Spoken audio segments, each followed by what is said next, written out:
Marvel की release की गई पिछली 4 मूवीज में से 3 मूवीज फ्लॉप हो गईं, जिनके फ्लॉप होने के पीछे अपने अपने रीजंस थे। जैसे कि दी मार्वल्स फ्लॉप हुई अपने वुमेन एम्पावरमेंट के एजेंडा को गलत तरीके से पुश करने की वजह से। सच कहूँ तो इतना मैंने कभी अपने एग्जाम्स में नहीं हगा जितना दी मार्वल्स मूवी में मार्वल ने हगा था। खैर, इसके बाद आई डेडपूल एंड वुल्वरीन, जो कि एक truly super hero entertaining movie थी, जो बिना किसी पर्सनल एजेंडा को पुश करते हुए सिर्फ ऑडियंस को एंटरटेन करती है, जिसकी वजह से वो सक्सेसफुल भी रही। फिर रिलीज हुई इसी साल हमारे काले कैप्टन अमेरिका की ब्रेव न्यू वर्ल्ड, जो कि रीशूट्स की वजह से एक मीडियोकर मूवी बनकर रह गई। और लास्ट मार्वल मूवी थी थंडरबोल्ट्स, जो कि अच्छी थी, लेकिन जब एक से एक बेकार मूवी ऑडियंस बार बार देखती है एक ही स्टूडियो की तरफ से, तो अच्छी मूवीज को भी ऑडियंस नकार देती है। मार्वल की ऐसी हालत देखकर लगता है कि मार्वल का कमबैक तो नहीं, लेकिन डाउनफॉल जरूर हो रहा है, जो कि काफी सैड है एक फैन फेवरेट स्टूडियो के लिए, जिसने अपनी अच्छी मूवीज से सालों से लोगों को एंटरटेन किया है।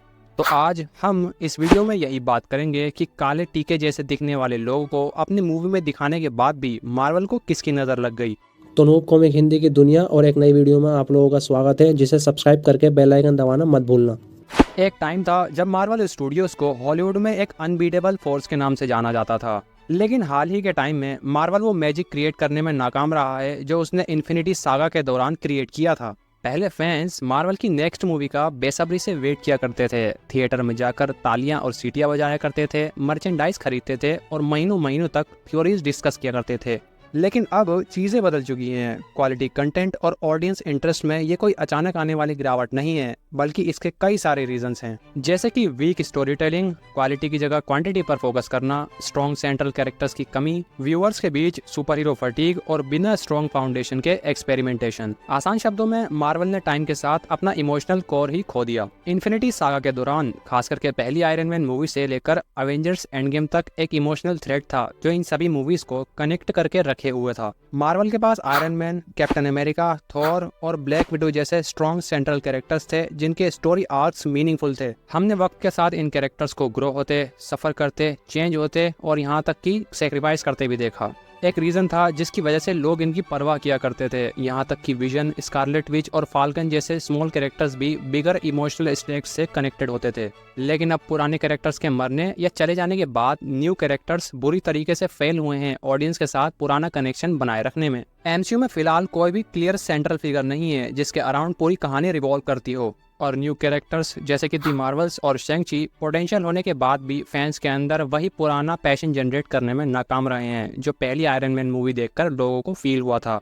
एक और मेजर प्रॉब्लम जिसकी वजह से मार्वल का डाउनफॉल शुरू हुआ है वो है quantity of content. End game की सक्सेस के बाद डिज्नी ने अपना खुद का ओटीटी प्लेटफॉर्म रिलीज किया, जिसे ग्रो करने के लिए डिज्नी ने मार्वल का सहारा लिया, जहां साल में मार्वल फैंस को 2 या 3 मूवीज देखनी मिलती थी, जिसकी वजह से फैंस में नेक्स्ट मूवी के लिए एक्साइटमेंट बनी रहती थी। वहीं अब मार्वल फैंस को साल में 4 मूवीज के साथ साथ कई मीडियोकर शोज भी मिलने लगे, जिसकी वजह से लोग मार्वल से पक गए और मार्वल की हर रिलीज के साथ जो एक स्पेशल फीलिंग होती थी वो कहीं गायब सी होने लगी। जहां पहले मार्वल मूवीज एक इवेंट की तरह लगती थी, वहीं अब ये कभी न खत्म होने वाली फ्रेंचाइज का एपिसोड लगती हैं। ना तो मार्वल की मूवीज और टीवी शोज वीएफएक्स और सीजीआई के मामले में अच्छे थे और ना ही राइटिंग के मामले में। और अगर घटिया राइटिंग की बात करूं तो दी मार्वल्स बहुत ही अच्छा एग्जाम्पल होगा। इस मूवी में हमें 3 कैरेक्टर्स रियूनाइट होते हुए दिखते हैं, जो थे कैप्टन मार्वल, मोनिका रैम्बियो और मिस मार्वल। लेकिन हर कैरेक्टर को स्लोली और इमोशनली बिल्ड करने के बजाय ये मूवी उनके टीम अप पर ज्यादा फोकस करती है, वो भी ऑडियंस को उनसे कनेक्ट होने का टाइम दिए बिना,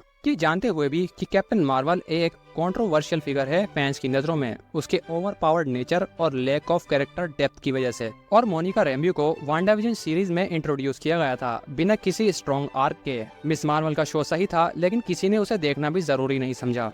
इसलिए जब ये तीनों एक साथ एक मूवी में आई तो लोग एक्साइटेड नहीं थे बल्कि कंफ्यूज थे। आधे से ज्यादा लोग तो ये भी नहीं जानते थे कि मोनिका रैम्बियो और मिस मार्वल है कौन, क्योंकि हर कोई कॉमिक नर्ड नहीं होता। दी मार्वल्स को देखकर लगता है कि ये 3 डिफरेंट इनकम्प्लीट स्टोरीज का सीक्वल है। इस तरह के लैक ऑफ कनेक्शन ने मूवी को काफी नुकसान पहुंचाया। खैर, इसके अलावा दूसरी मूवी की बात करूं तो वो होगी Ant Man at the wasp Quantumania. ये मूवी कैंग का प्रॉपर इंट्रोडक्शन होने वाली थी एमसीयू के अंदर, जो कि थैनोस की तरह मल्टीवर्स सागा का सबसे बड़ा विलन होने वाला था। लेकिन कैरेक्टर्स पर फोकस करने के बजाय ये मूवी फालतू चीजों पर ज्यादा फोकस करती है। जो ह्यूमर पिछली एंटमैन मूवीज में काम करता था वो इसमें फोर्स्ड फील होता है, और मेन विलन जिसे एक टैलेंटेड एक्टर ने प्ले किया था उसकी बैक स्टोरी भी कन्विंसिंग नहीं लगती। इस मूवी में हर चीज ऐसी लगती है जैसे स्टूडियो किसी बड़ी स्टोरी को जल्दी जल्दी आगे लाना चाहता है। साथ ही मल्टीवर्स की बकचोदी ने लोगों का दिमाग खराब कर दिया था। बिना किसी स्ट्रॉन्ग इमोशनल एंकर और क्लियर डायरेक्शन के ये मूवी एक विजुअल रोलर कोस्टर लगती है, वो भी बिना किसी सोल के। एक बात और जो मैंने क्वांटम मेनिया देखकर नोटिस करी है वो ये है कि मार्वल ने अपना सेंस ऑफ ह्यूमर भी कहीं खो दिया है। पहले की मार्वल मूवीज में इमोशनल डेप्थ और वेल टाइम्ड ह्यूमर का अच्छा बैलेंस होता था। आयरन मैन के सरकास्टिक जोक्स, थॉर की ऑकवर्डनेस और स्पाइडरमैन के बचकाने जोक्स काफी अच्छे से फिट होते थे। लेकिन अब मार्वल की मूवीज में ह्यूमर ही फोर्स लगता है। हर एक सीरियस मूवमेंट को एक जोक के साथ खराब कर दिया जाता है। कैरेक्टर्स अब असली इंसानों की तरह बिहेव ही नहीं करते, they behave like they are trying to be meme worthy. किसी भी सीन का इमोशनल वेट फील ही नहीं होता, क्योंकि हर 30 सेकंड में कोई ना कोई एक घटिया जोक मार ही देता है उस सीन का मूवमेंट खराब करने के लिए। और यही चीज काफी टाइम से कई फैंस की मेजर प्रॉब्लम रही है, खासकर Thor love and thunder movie को लेकर, जिसमें डेथ सीन्स को भी जोक्स की तरह ट्रीट किया गया है। इस तरह के लैक ऑफ टोनल कंट्रोल ने उन कैरेक्टर्स को भी जोकर बना दिया जिनकी लोग कभी सबसे ज्यादा इज्जत किया करते थे। और इसके अलावा मार्वल में अब ग्राउंडेड स्टोरी टेलिंग की भी कमी देखने को मिलती है। शुरुआती मार्वल मूवीज स्केल के मामले में छोटी थी और कैरेक्टर ड्रिवन थी। जैसे आयरन मैन एक बिलियनियर था, पीटीएसडी और पर्सनल फ्लॉज के साथ। कैप्टन अमेरिका समय से पीछे रह चुका आदमी था, और थॉर एक गॉड होने के बाद भी उसकी लाइफ में पर्सनल इश्यूज और फैमिली प्रॉब्लम्स थी।